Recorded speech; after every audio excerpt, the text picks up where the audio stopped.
घर में ये 4 लोगों का आना अत्यंत शुभ माना गया। इन 4 लोगों के चरण आपके घर के लिए अति शुभ माना गया। तो ध्यान से सुनिएगा, ये 4 लोग कौन हैं जिनके चरण घर में पड़ने से हमारे घर में सुख शांति आ जाता है। तो शास्त्र ने कहा इन 4 लोगों के चरण अगर आपके घर में पड़ जाए तो आपका घर वैकुंठ बन जाता है। सर्वप्रथम जामाता यानी दामाद, जमाई, जो भी आपके भाषा में बोलते हो वही आप मान लीजिए, सोच लीजिए, ठीक है। क्योंकि यहाँ पर मुझे बहुत से जगह से लोग सुन रहे हैं, बहुत से देश से लोग सुन रहे हैं। दामाद के चरण, ज्वाई के चरण, सबके भाषा में बोलो, मुझे बहुत 2-4 भाषा में तो पता है लेकिन बहुत सारे भाषा में नहीं पता, ठीक है। तो जामाता संस्कृत में बोलते हैं। दामाद के चरण अति शुभ माना गया। आपके घर में अगर दामाद साल भर में 1 बार भी आए तो दामाद के चरण घर में पड़ना अत्यंत शुभ है। आपके घर में सुख शांति आती है। इसलिए कभी दामाद का निंदा मत करो, जमाई का तिरस्कार मत करो, दामाद का सम्मान करो।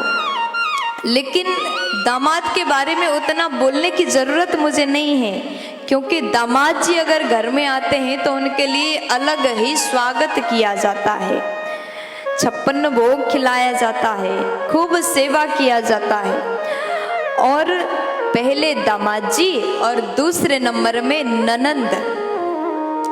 अब यहाँ हर भाभियों को सुनने की जरूरत है, क्योंकि ननंद ज्यादा घर में आए तो भाभियां पहले से मुंह बना लेती हैं, मुंह फुला लेती हैं। ननंद अगर घर में आए तो वो चरण, ननंद के चरण भी अति शुभ माना गया। वो घर भी वैकुंठ हो जाता है जिस घर में दामाद आते हैं, जिस घर में ननंद आती है। इसलिए सब भाभियां जितने मुझे सुन रहे हैं, आपके घर में भी आपकी ननंद आ जाए तो मुंह मत बनाना, जितना हो सके सेवा करना, जितना हो सके 56 भोग उनको खिलाना और कहना कि बार बार आया करो। क्योंकि ननंद अगर घर में बार बार आए, ननंद भी समझदार होती है, साल भर में 1 बार आती हैं, और किसी किसी की बहुत जल्दी हफ्ते भर में 3 बार आ जाते हैं, है ना।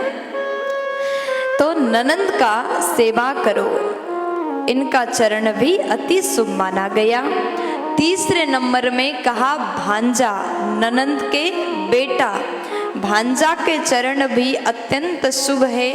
घर में अगर भांजा आए तो भगाना मत, उनसे रूठ करके बात मत करना। भांजा के चरण भी आपके घर के लिए शुभ है, उनको भी घर में आना चाहिए। और चौथे नंबर में गुरुजन, महापुरुष, संत महापुरुष। संत महापुरुष के चरण जिस घर में पड़ता है वो साक्षात वैकुंठ बन जाता है।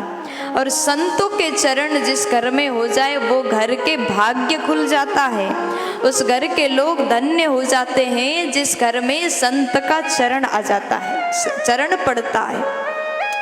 तो साल भर में संत अगर रोज रोज ना आए तो कम से कम अपने गुरुजी को साल भर में 1 बार जरूर घर में बुलाओ।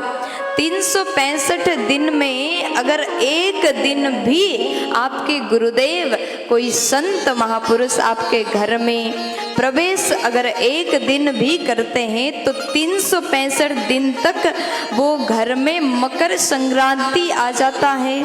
इसलिए वो घर धन्य है जिस घर में संतों का चरण पड़ता है।